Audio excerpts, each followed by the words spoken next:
നിയുക്ത ഗവർണർ രാജേന്ദ്ര വിശ്വനാഥ് ആർലേക്കർ തലസ്ഥാനത്തെത്തി. മുഖ്യമന്ത്രി പിണറായി വിജയൻ, മന്ത്രിമാർ, ജില്ലാ collector, ADGP Manoj Abraham, mayor Arya Rajendran തുടങ്ങിയവർ അദ്ദേഹത്തെ സ്വീകരിച്ചു. ഡാൻ കുര്യൻ വിവരങ്ങളുമായി ചേരുകയാണ്. ഡാൻ, നിയുക്ത ഗവർണർ നാളെ ചുമതല ഏറ്റെടുക്കും. അദ്ദേഹം ഇന്ന് സംസ്ഥാനത്തെത്തിയിരിക്കുന്നു. എങ്ങനെയാണ് സ്വീകരണം നൽകിയിരിക്കുന്നത്? എന്തെങ്കിലും പ്രതികരണം അദ്ദേഹത്തിന്റെ ഭാഗത്തു നിന്നും ഉണ്ടായിട്ടുണ്ടോ?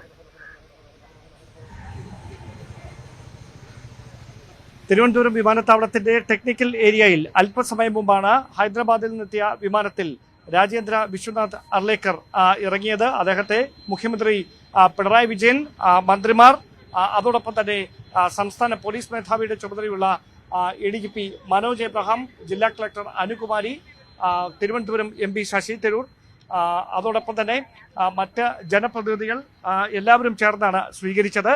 അതിനുശേഷം അല്പസമയം മുമ്പാണ് അദ്ദേഹം ഇവിടെ നിന്ന് രാജ്ഭവനിലേക്ക് മടങ്ങിയിരിക്കുന്നത്. നാളെ രാവിലെ 10 മണിക്കാണ് സത്യപ്രതിജ്ഞ ചടങ്ങുകൾ ക്രമീകരിച്ചിരിക്കുന്നത്.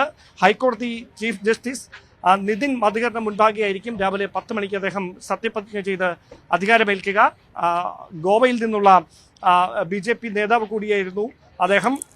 ഗോവയിൽ നിയമസഭാ സ്പീക്കറായും ക്യാബിനറ്റ് മന്ത്രിയുമായൊക്കെ സേവനമനുഷ്ഠിച്ചതിന് ശേഷം പിന്നീട് ഹിമാചൽ പ്രദേശിന്റെ ഗവർണറായി. അവിടെ നിന്നാണ് അദ്ദേഹം വീണ്ടും ഗവർണർ പദവിയിൽ ബീഹാറിലേക്ക് എത്തുന്നത്. ബീഹാറിന്റെ 29ാമത്തെ ഗവർണർ കൂടിയായിരുന്നു രാജേന്ദ്ര വിശ്വനാഥ് അർലേക്കർ. അദ്ദേഹം കേരളത്തിന്റെ 23ാമത്തെ ഗവർണറായാണ് നാളെ ചുമതലയേൽക്കാൻ പോകുന്നത്.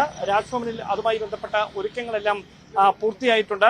എന്തായാലും ഗവർണറും സർക്കാരും തമ്മിലുള്ള നേർക്കുനേർ പോരാട്ടം അത് സംസ്ഥാന രാഷ്ട്രീയത്തെ സമാനതകളില്ലാത്ത തരത്തിൽ, പ്രത്യേകിച്ച് ഭരണപക്ഷത്തെ ഇടതു മുന്നണിയൊക്കെ വലിയ തരത്തിൽ ഉൾമുനയിൽ നിർത്തുന്ന തരത്തിലേക്ക് വരെ എത്തിച്ച രാഷ്ട്രീയ സാഹചര്യങ്ങൾ 2019 ശേഷം കേരളം കണ്ടതാണ്. അതിനുശേഷം ഇവിടെ നിന്ന് ബീഹാറിലേക്ക് സ്ഥലം മാറിപ്പോയ ഗവർണർ ആരിഫ് മുഹമ്മദ് ഖാന്റെ യാത്രയപ്പിന് പോലും ഔദ്യോഗികമായ ദുഃഖാചരണം നിലനിൽക്കുന്നത് കൊണ്ട് അങ്ങനെ ഒരു യാത്രയപ്പ് നടന്നില്ല. പക്ഷേ അദ്ദേഹത്തെ യാത്ര അയക്കാൻ പോലും മുഖ്യമന്ത്രിയോ മന്ത്രിമാരോ സർക്കാർ പ്രതിനിധികളോ എത്താത്ത പശ്ചാത്തലമൊക്കെ ഉണ്ടായിരുന്നു.